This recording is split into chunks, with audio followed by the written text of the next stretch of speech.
இந்த பாட்டில் வெறுமனே வாய்ஸ் மட்டும் இருந்து ஒரு ஃபுல் மேல் வெர்ஷனாக இருந்தால் எப்படி இருக்கும்னு பார்க்கலாமா? சின்ன மனசுக்கு விளங்கவில்லையே நடப்பது என்னென்ன,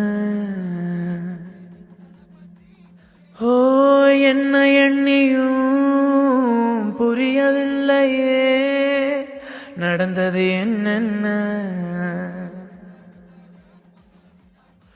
கோவில் மணியே யாரு அடிக்கிறா, தூங்கா விளக்க யாரு ஏத்துறா, ஒரு போதும் அணையாம நின்று ஒளிரணும்.